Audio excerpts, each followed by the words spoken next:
ठीक है, तो आज का पहला क्वेश्चन यही है, let Z is equal to x plus iota Y be a complex number, be a complex number where x and y are integers, where x and y are integers, then area of rectangle, area of rectangle whose vertices, are the roots of equation z का conjugate z cube plus z into z conjugate cube is equal to 350। ये equation है।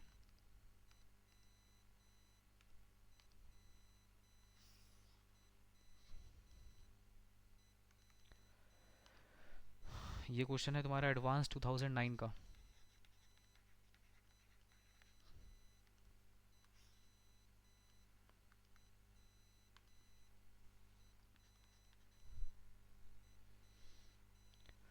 ठीक है, question पढ़ो। z is equal to x plus iota Y है ना। Class आज 10 बजे तक कहीं होगा, 1 आवर का ही क्लास है आज, थोड़ा सा क्योंकि कुछ काम है। और कल, मतलब कल शायद हो सकता है कल या परसों क्लास ना हो, अगर ऐसा होगा तो इन्फॉर्म कर देंगे आपको। लेकिन डरना मत कि क्लास मतलब नहीं होगा, क्या क्लास होगा है ना, पूरा होगा, पूरे 1 साल क्लास होगा। कैसे होगा सब बताएंगे। लेकिन अभी थोड़ा 1-2 दिन के लिए थोड़ा सा डिस्टर्ब है, तो उसके लिए थोड़ा सा कोऑपरेट करना पड़ेगा आपको। चलो, z is equal to x plus iota Y be a complex number where x and y are integers, then the area of rectangle उस vertices are the roots of equation z conjugate into z का cube plus z into z का cube is equal to 350 दिया हुआ है। पार्थ बन जाएगा तुमसे?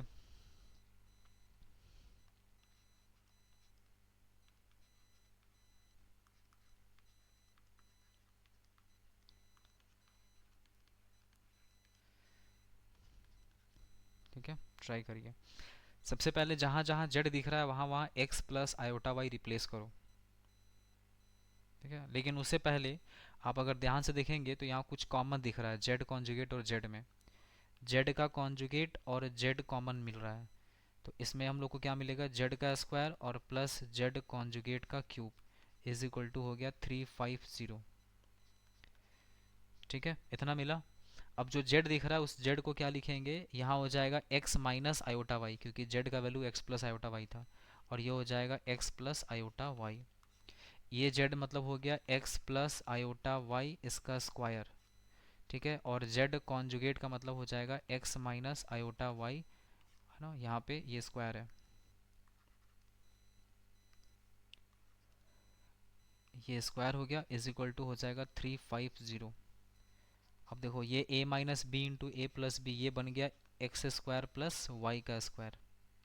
ठीक है, अब इसको ओपन करते हैं, ये हो जाएगा x square minus Y square और प्लस 2xy आयोटा, और प्लस यहाँ से हो जाएगा x square plus Y square और minus 2xy iota is equal to 350। ये लिखा है।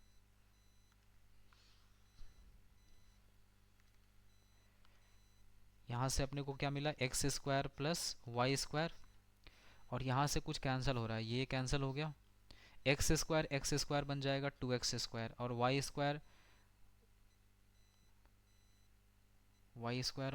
कैंसिल हो रहा है, कैंसिल नहीं होगा, वाई स्क्वायर और माइनस वाई स्क्वायर कहाँ गलत हो रहा है, X plus iota Y, X square minus Y square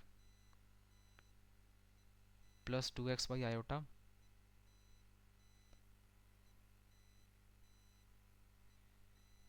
error दिख रहा है कहीं पे, एक्स स्क्वायर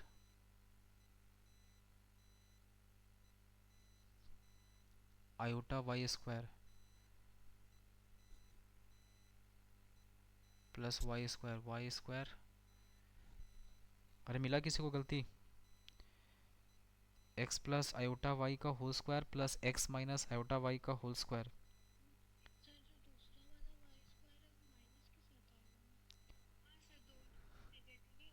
अच्छा यहाँ पे गलत है, हाँ। ये हो गया माइनस वाई स्क्वायर, तो ये हो जाएगा -2y² is equal to 350। X square plus Y square, और यहाँ से X square minus Y square is equal to 350 और बाई 2 आ जाएगा। So this is 175। ये मिला 175। ठीक है, ये मिलेगा। अब यहाँ के बाद आपको सोचना है कि x और y का वैल्यू क्या होगा, क्योंकि जब तक x y का वैल्यू नहीं पता चलेगा तब तक आप कॉम्प्लेक्स नंबर नहीं निकाल पाएंगे। अब ये एक्स वाई कैसे पता करेंगे, ध्यान से देखो। देखो एक्स स्क्वायर, ये x square plus Y square यहाँ लिखा है, रहने दो इसको। यहाँ एक्स स्क्वायर लिखा है माइनस वाई स्क्वायर लिखा है, इसको रहने दो। ये जो 175 लिखा है, इस 175 को फैक्टराइज कर लो। ठीक है, तो ये हो गया 5 3 15, 5 5 25, और यहाँ से हो गया 5 7 35। ठीक है, देख लो ये चीज़ आगे चल के भी किसी क्वेश्चन में यूज़ हो सकता है ये कॉन्सेप्ट यहाँ पे। अब इसको ब्रेक करेंगे तो अपने पास दो तरीका है, या तो हम इसको 35 × 5 लिख सकते हैं, या फिर हम इसको 25 × 5 लिख सकते हैं। दोनों में से कुछ भी लिख सकते हैं, 25 × 7। लेकिन हम कह रहे हैं कि आप 25 × 7 लिखो। उसके बाद आपके मन में एक सवाल रहेगा कि सर 25 × 7 क्यों, 35 × 5 क्यों नहीं। इसका अभी रीज़न आप एक्सप्लेन करते हैं। पहले 35 × 5 लेके बना के दिखा देते हैं आपको।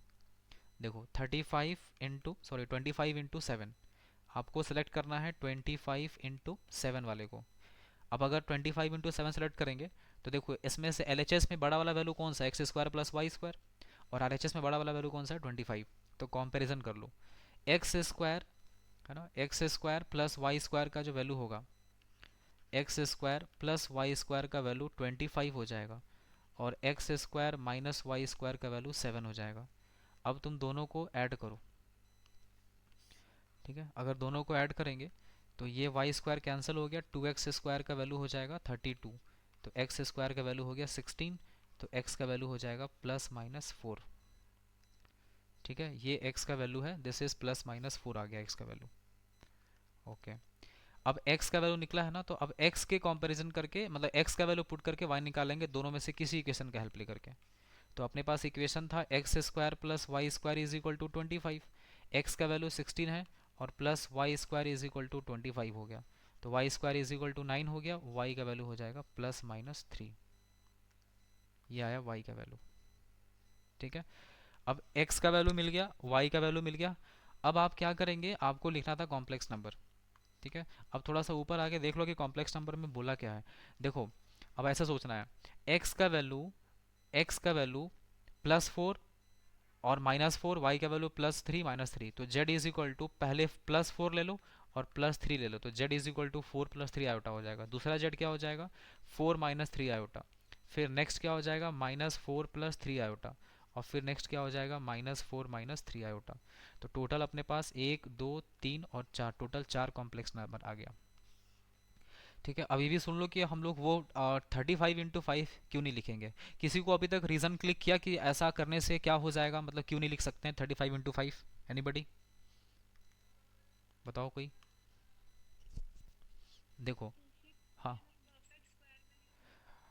हाँ, देखो वो रीज़न नहीं है, पर 35 × 5 अगर लेते हैं तो X square plus Y square का वैल्यू 35, और X square minus Y square का वैल्यू 5। अगर इसको सॉल्व करेंगे तो 2x square is equal to हो गया 40, तो यहाँ से एक्स स्क्वायर का वैल्यू हो गया 40/20, ये 20 हो जाएगा, x इज इक्वल टू ±√20 आ गया। लेकिन अब तुम क्वेश्चन में जाओ, और क्वेश्चन में देखो क्या बोला है। क्वेश्चन में कह रहा है कि x और y जो है ना, देखो x and y are what, integers. x और y का जो वैल्यू है वो इंटीजर होना चाहिए था। तो अभी तो देखो x का वैल्यू इंटीजर नहीं है, ये तो रूट में आ गया, ये तो इरेशनल नंबर है। इसलिए x का वैल्यू, मतलब यहाँ पे जो फैक्टर ब्रेक करेंगे वो 35 × 5 वाला फैक्टर ब्रेक नहीं करेंगे, है ना, 25 × 7 चलेगा। तो ये हो गया अपने पास कुछ इस तरीके से। अब नेक्स्ट, अब अपने को मान लो, अब तो हमसे बोला गया है कि इस चार जो कॉम्प्लेक्स नंबर आया है इसके हेल्प से अपने को एरिया फाइंड करना है। तो अब एरिया कैसे फाइंड करेंगे, ये देखो, ये है अपने पास x एक्सिस y एक्सिस, मतलब real part, and this is imaginary part. पहला है z1, 4 + 3 आयोटा। रियल पार्ट 4 है, इमेजनरी पार्ट 3 है, मतलब कहीं इधर आएगा ये, दिस इज 4 + 3 आयोटा। ठीक है, उसके बाद दूसरा है 4 - 3 आयोटा, तो 4 - 3 आयोटा यहाँ हो जाएगा, दिस इज 4 - 3 आयोटा। उसके बाद है -4 + 3 आयोटा, तो -4 + 3 i कहाँ होगा, इधर कहीं आएगा है ना, ये वाला पार्ट में ये हो जाएगा तुम्हारा -4 - 3 i, और ये हो जाएगा -4 + 3 i है ना, मतलब फोर्थ क्वाड्रेंट ये वाला होता है Z2 है ना, और Z3। तो देख लेना यही आएगा, चारों क्वाड्रेंट यहाँ पे मिल रहा है जो। अब चारों क्वाड्रेंट को आप ऐसे करके ज्वाइन कर दो, ठीक है। क्वाड्रेंट जो जो बताए हैं वो देख लेना एक बार, first second third fourth quadrant है ना, इस हिसाब से सेट हो जाएगा। चारों क्वाड्रेंट को मिला दीजिए। अब ये जो फिगर यहाँ पे बन के रेडी हो रहा है, इस रेक्टेंगल का एरिया निकालने के लिए बोला जा रहा है। तो बताओ एरिया इज इक्वल टू क्या होता है, एरिया इज इक्वल टू होता है लेंथ इंटू ब्रेथ। लेंथ कहाँ से कहाँ तक, यहाँ से लेके यहाँ तक ये लेंथ हो गया। तो ये लेंथ कितना होगा, देखो ये वाला जो पोर्शन है ये है 4, और ये वाला लेंथ है 4, तो 4 + 4 कितना हो गया, 8 हो गया। सो दिस इज 8। और ये जो हाइट है यहाँ से यहाँ तक ये 3 है, और फिर ये भी 3 हो गया, तो 3 + 3 6 हो जाएगा। सो दिस इज 6, तो 8 6 48 स्क्वायर यूनिट हो जाएगा ये, ठीक है। सो this is the answer, 48 square unit. समझ में आया बात, बहुत भारी क्वेश्चन भी नहीं था, और थोड़ा सा एक जगह पे इन जनरल कोई भी जो है ना स्टक हो जाता है उस जगह पे, वहाँ पे जो फैक्टर जो ब्रेक किए थे हम लोग उस जगह पे।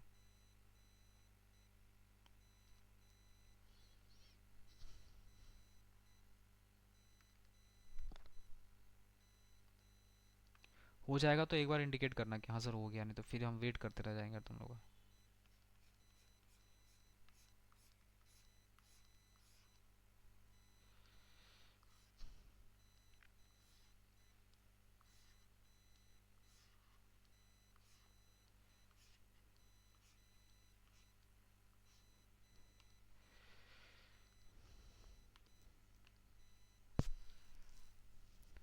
डन, आगे बढ़ें। चलो नेक्स्ट क्वेश्चन लिखो। देखो, find the area of polygon, find the area of polygon whose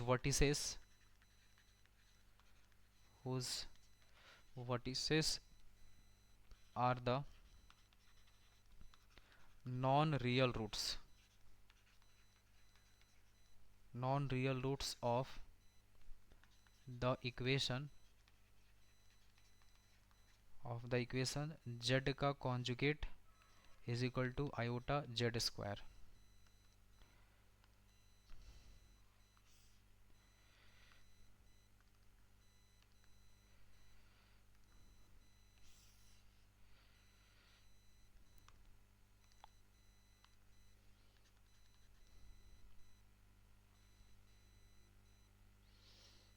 same तरीके से सेम अप्रोच लगाओ, और जो वर्टिसेस आएगा वो वर्टिसेस बताओ क्या आ रहा है।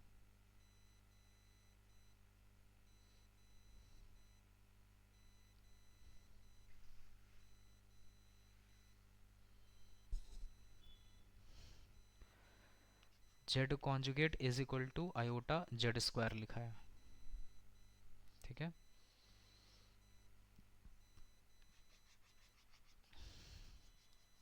आदित्य जेड को क्या लिखेंगे बताओ तो,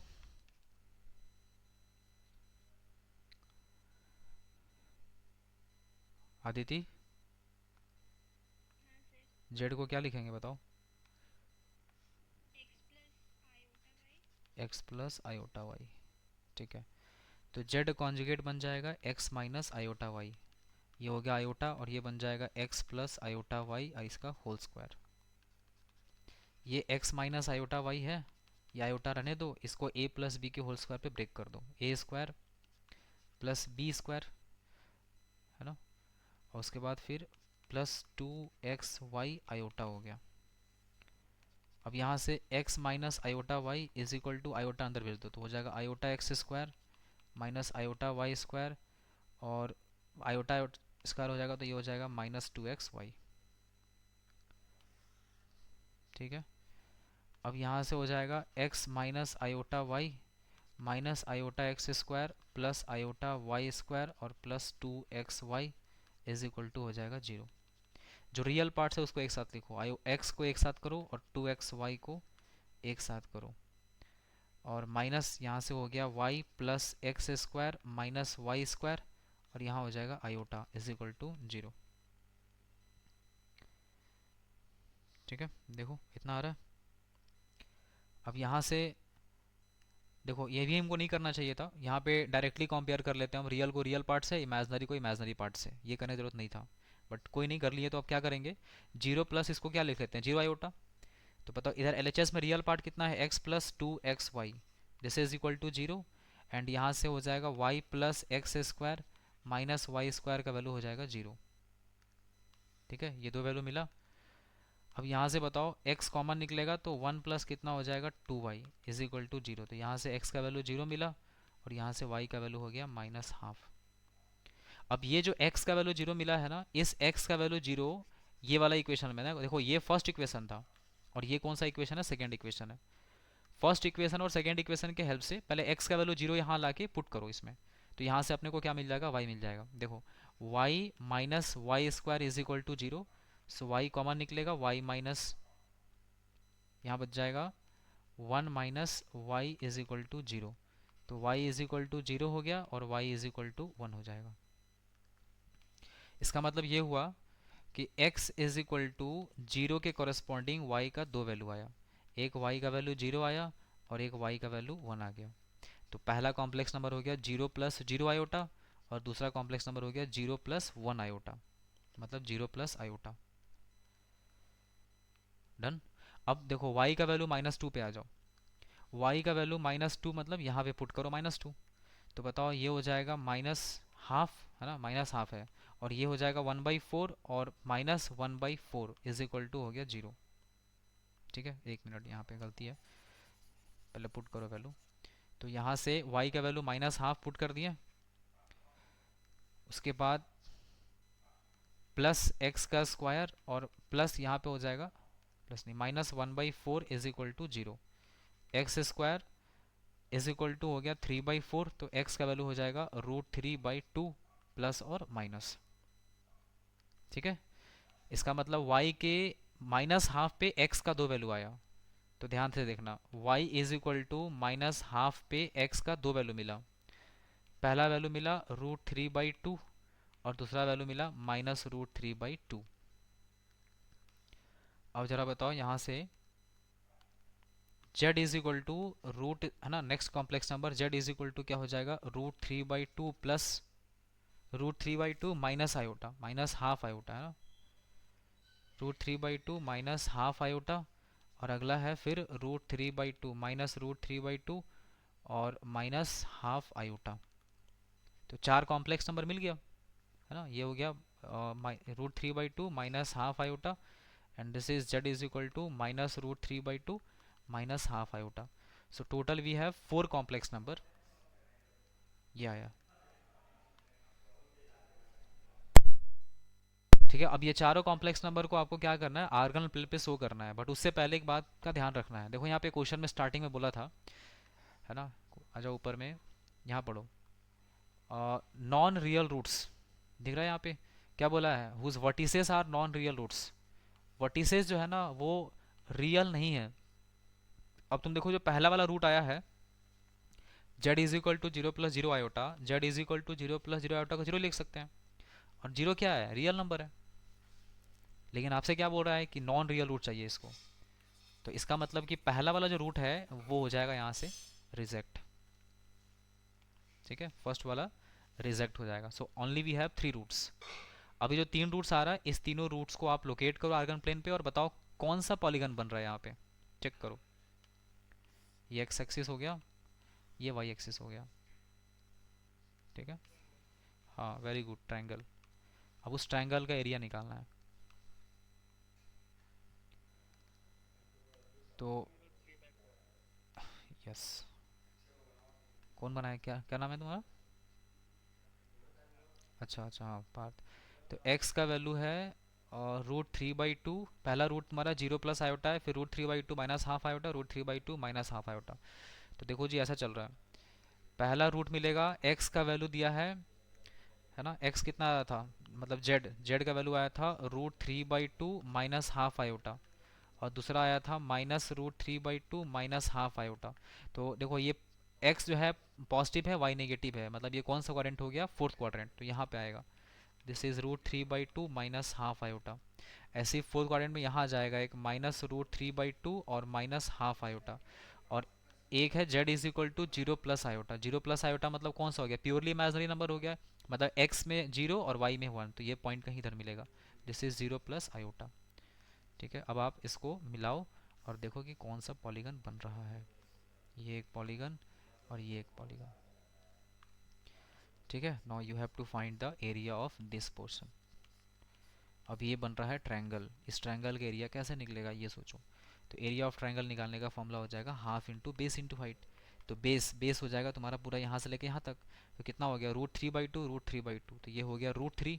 और हाइट देखो कहाँ से कहाँ तक, ये वाला जो हाइट है नीचे जो आ रहा है ये पोर्शन है ना, यहाँ से लेके यहाँ तक का जो पोर्शन है ये हो गया हाफ, और ऊपर का पोर्शन है 1, तो 1 + ½ कितना हो जाएगा 3/2 हो जाएगा, तो ये 3/2 हो गया। तो ये कितना हो जाएगा 3√3/4। समझ आया बात। तो अपने पास ये वाला एरिया मिला। तो देख लो इस तरीके का जो है, दो तरीके का मतलब ये जो पैटर्न पे सवाल है, एक बार एडवांस में पूछा, एक बार मेंस में पूछा, ये दोनों टाइप का क्वेश्चन हो गया। ठीक है, नोट कर लो इसको।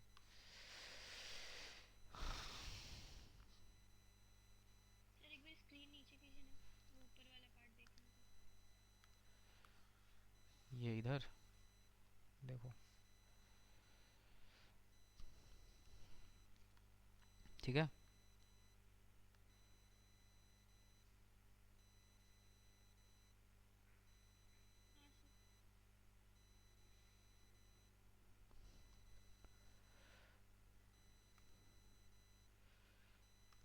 लिखो next question.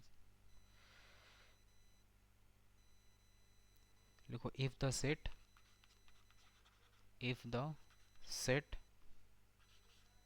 Real parts of z - z plus z × z by 2 - 3z plus 5z का conjugate, z belongs to C, real part of z is equal to 3 bracket बंद is equal to the interval alpha से लेके beta, ये close bracket ये open bracket. Find करना है 24 times beta minus alpha.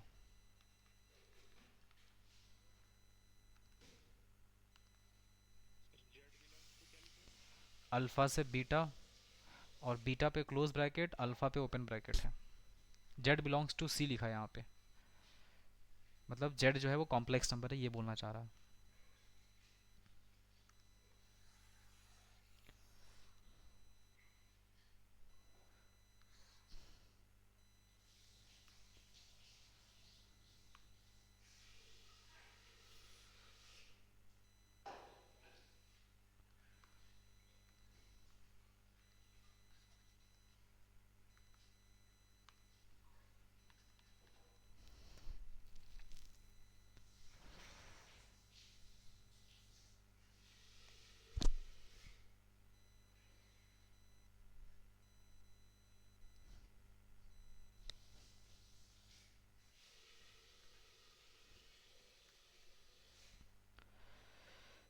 ठीक है, क्वेश्चन देख के पैनिक मत होना कि क्या है क्वेश्चन में, ऐसा इतना बड़ा क्वेश्चन कैसे सॉल्व होगा, ये सब कुछ सोचना नहीं है आपको।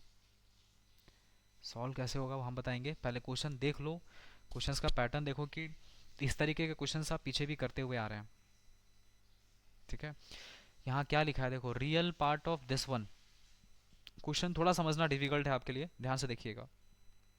If the set real part of, ये जो लिखा है ना इतना बड़ा कहानी, इसके अंदर का जो पोर्शन है, इसका जो रियल पार्ट निकल के आएगा ना, वो रियल पार्ट इस इंटरवल में लाई करता है। ठीक है, आप समझ नहीं रहे हम क्या बोल रहे हैं, बिल्कुल नहीं समझ पाएंगे क्योंकि क्वेश्चन थोड़ा सा पजल्ड है। ये इतना बड़ा जो कहानी लिखा है ना कॉम्प्लेक्स नंबर का, इसका जो रियल पार्ट है वो इस इंटरवल में लाई कर रहा है ना। इसका मतलब ये होता है कि इस कॉम्प्लेक्स नंबर का जो रियल पार्ट है उसका रेंज है ये। हम अगर आपसे ये कह दें, बताओ जरा सा, तो हम अगर ये कह दें कि x² + 1, ये ना अल्फ़ा कॉमा बीटा के बीच में लाई करता है, ऐसा बोल दें तो आप नहीं समझेंगे कि इसका मतलब एक्स स्क्वायर प्लस वन जो है उसका आप रेंज का बात कर रहे हैं सर।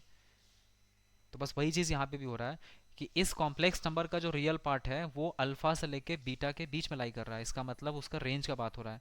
तो रेंज वेंज तो बाद में, पहले यहाँ ये देखो कि इतना जो कॉम्प्लिकेटेड जो दिया हुआ है वैल्यू, उसको हम लोग सिंप्लीफाई कैसे कर पाएंगे। तो आप क्या करो, एक एक करके वैल्यू पुट करो, पहले इसी को सॉल्व कर रहे हैं। देखो जेड को आपको बताए हैं कि अगर कुछ ना बोले तो समझ जाना जेड का value x plus iota Y replace करना है।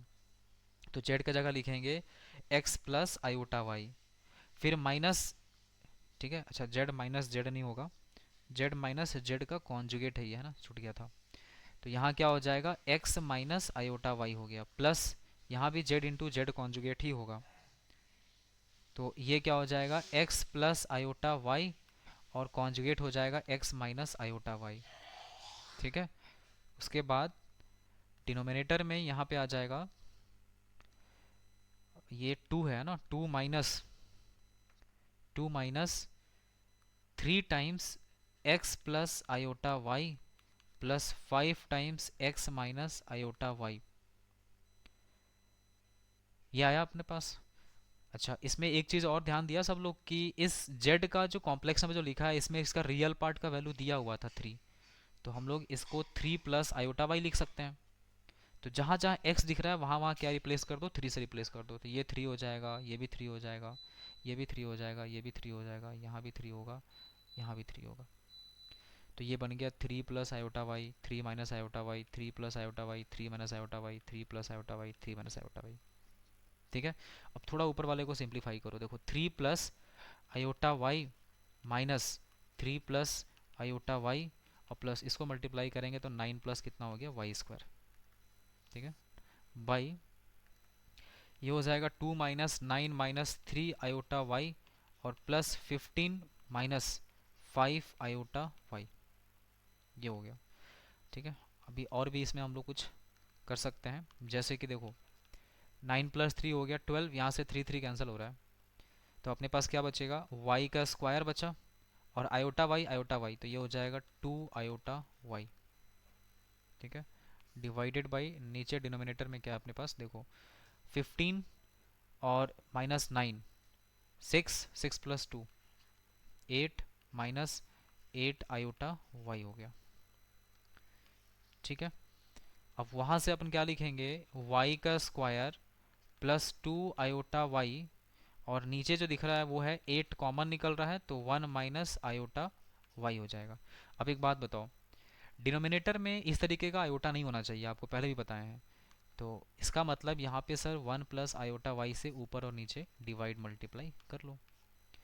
अब इसको इसके साथ मल्टीप्लाई करो ऊपर वाले को, है ना। लेकिन एक बात का ध्यान दो, क्वेश्चन में आपसे सिर्फ रियल पार्ट का चर्चा किया है, देखो ओनली रियल पार्ट्स का डिस्कशन है। तो फिर हम लोग इमेजनरी क्यों लिखेंगे, ओनली रियल पार्ट्स लिखते हैं ना, फिर मल्टीप्लाई आयोटा वाला नहीं करेंगे, सिर्फ रियल को करेंगे।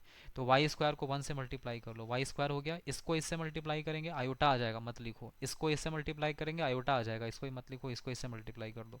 तो माइनस टू, कहाँ पे नाइन होगा,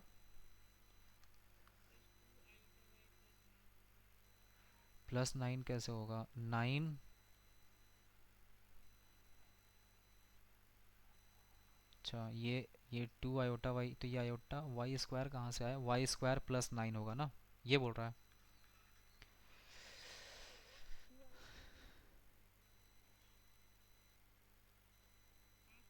सही है ना, ठीक है। तो फिर यहाँ पे हो जाएगा y y square plus nine, तो इसको मल्टीप्लाई करते हैं इसको फिर। तो देखो रियल पार्ट्स को रियल पार्ट से मल्टीप्लाई करो, कोई दिक्कत नहीं है। वाई स्क्वायर प्लस नाइन का वाई से मल्टीप्लाई होगा, ये वाई स्क्वायर प्लस नाइन हो जाएगा, इसको इससे मल्टीप्लाई नहीं करेंगे और इसको इससे मल्टीप्लाई नहीं करेंगे, इसको इससे करेंगे तो आ जाएगा और माइनस टू वाई स्क्वायर, ठीक है। देख लेना मल्टीप्लिकेशन गलत ना हो आपसे भी, और मेरे पे भी ध्यान रखना कि कहीं पे मिस्टेक ना हो जाए कैलकुलेशन। ये आया इतना, ठीक है। अच्छा नीचे one plus iota y, one minus iota y क्या बन जाएगा, one plus Y square, so this is one plus Y square. थोड़ा तुम लोग अपना भी कलम चलाएगा सब लोग, ठीक है। सिर्फ बैठ के स्क्रीन देखेंगे आप तो इंटरेस्ट नहीं आएगा कभी भी क्लास में, पेन चलाओ क्योंकि ये मैथ्स है ना। अब देखो ये हो गया nine y square minus two is two y square, तो ये नाइन माइनस वाई स्क्वायर बन गया और बाई नीचे आ जाएगा 8 टाइम्स 1 + y² है ना। ये हो गया आपका real part of that complex number, है ना, इसमें आयोटा वगैरह कुछ नहीं है। अब आपको इसका निकालना है रेंज। हम आपको अब दे रहे हैं 1 मिनट का समय। अब आपको इसके बारे में सोचना है कि इसका रेंज क्या होगा। सोचो कैसे निकाला जाए रेंज। हमको बस ये तरीका बताओ कि इसका रेंज निकालने का क्या अप्रोच कर सकते हैं, कोई बताओ। y को x के टर्म में लिखेंगे, ठीक है। चलो एक तरीका ये है जो कि गलत है। वो तब लिखा जाता है जब लीनियर के फॉर्म में रहेगा, लीनियर बाई लीनियर के फॉर्म रहता है तब। और कुछ, सानवी कुछ क्लिक कर रहा है, हर्षिता, पार्थ। क्रिटिकल पॉइंट्स, देखो एक तो तरीका होता है जब कुछ भी ना समझ में आए और अगर रेंज निकालना है तो डिफरेंशिएशन मेथड यूज़ कर लेते हैं, ठीक है। डिफरेंशिएट करो फिर मैक्सिमा मिनिमा निकालो। लेकिन जो वाई स्क्वायर को,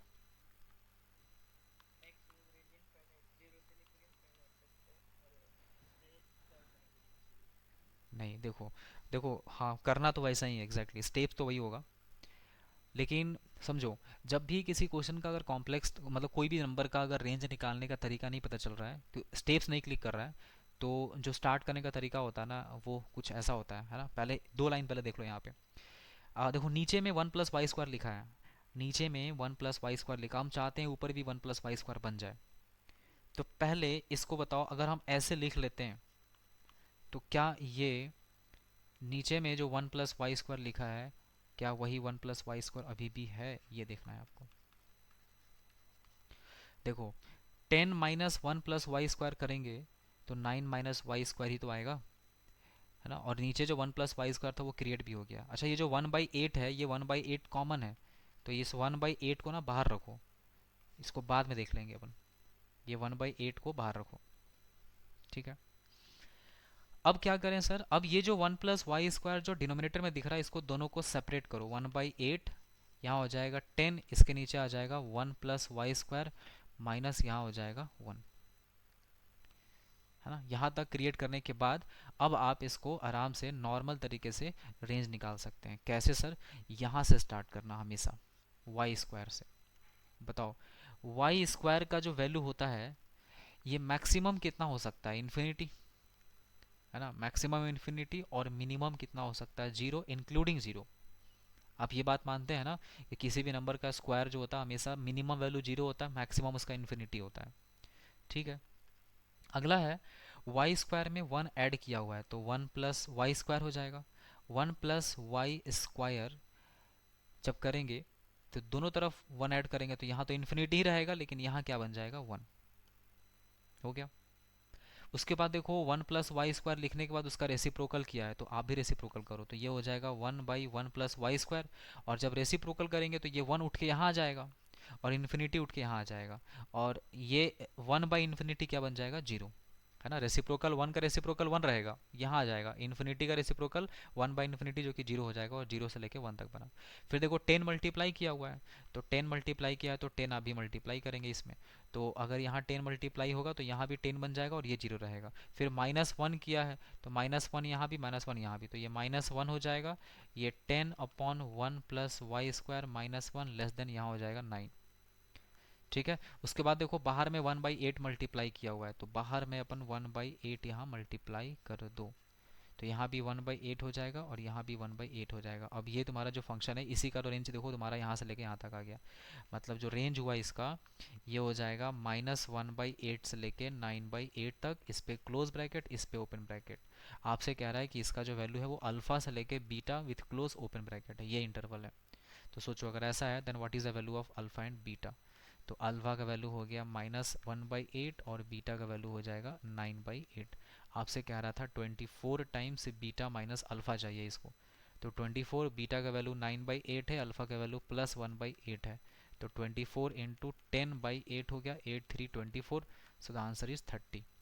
ये आ गया आपका 30 आंसर। बोलो समझ में आया बात। इस तरीके से इसका रेंज निकालना था।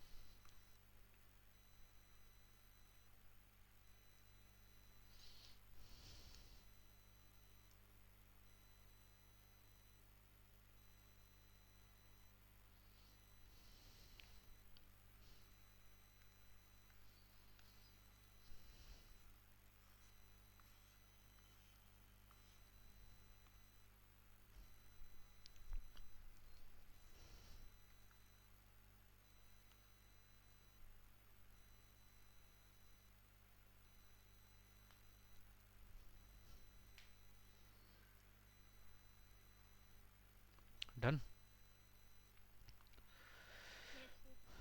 ओके, लिखो next. Modulus, modulus of complex number, modulus of complex number.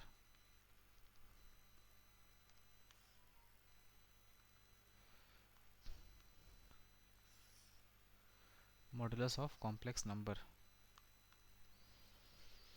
ठीक है, देखो मॉड्यूलस क्या होता है बेसिकली। मॉड्यूलस का मतलब होता है distance of complex number from the origin.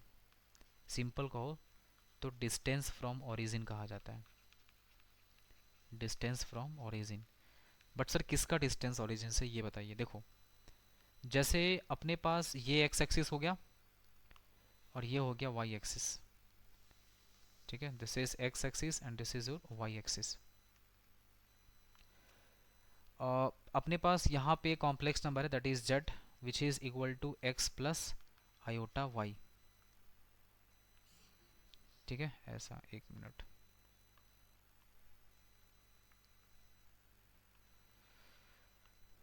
तो z is equal to x plus क्या है, आयोटा वाई है। देखो ये जो डिस्टेंस होता है ये x होता है और ये क्या होता है y, है ना, समझना। अगर z is equal to x plus iota y, अगर एक्स वाई दोनों पॉजिटिव है तो फर्स्ट क्वाड्रेंट में आएगा। तो यहाँ से लेकर के यहाँ तक का डिस्टेंस x चलते हैं और यहाँ से यहाँ तक का डिस्टेंस y चलते हैं। तो बताओ ये जो लेंथ यहाँ से यहाँ तक दिख रहा है जो डिस्प्लेसमेंट है, क्या ये x square plus Y square हो जाएगा और इसका रूट हो जाएगा बाय यूजिंग पाइथागोरस थ्योरम। तो ये जो लेंथ आया है ना यहाँ से लेके यहाँ तक का जो लेंथ है, इसी लेंथ को कहा जाता है मॉडुलस ऑफ जेड। इसको मॉड जेड कहा जाता है। तो डिस्टेंस देखो इस कॉम्प्लेक्स नंबर का ओरिजिन से जो डिस्टेंस है इसी को कहा जाता है मॉड जेड। ये कुछ वैसा ही है यार, रिलेट करो इसको। जैसे मान लो अपने पास कोई वेक्टर है, a vector is equal to suppose करो 2i cap plus 3j cap लिखा है। ए वेक्टर का लेंथ निकालना है, मतलब क्या है, this is the displacement vector, है ना। 2 स्क्वायर प्लस 3 स्क्वायर और इसका लेंथ ये रूट कर दो। यही तो होता है ना मैग्नीट्यूड ऑफ एनी वेक्टर निकालने का तरीका। तो यहाँ से एटलीस्ट ये तो आइडिया लग गया कि जो कॉम्प्लेक्स नंबर होता है ना वो एक वेक्टर क्वांटिटी है। सर आप रिलेट कर रहे हैं उसके साथ, तो definitely complex number is a vector quantity. आगे इन डिटेल आप पढ़ेंगे इसके बारे में अभी। तो ये z इज इक्वल टू कितना हो जाएगा जी, x प्लस आयोटा वाई हो गया। ठीक है, चलो अब समझो नेक्स्ट पॉइंट।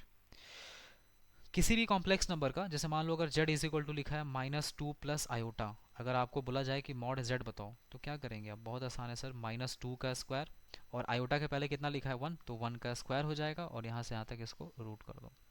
तो बताओ मॉड z का वैल्यू कितना हो जाएगा, 4 प्लस 1 एंड दिस इज √5, मतलब 5 √5 यूनिट हो जाएगा। ठीक है, ये हो जाएगा। हाँ बोलो।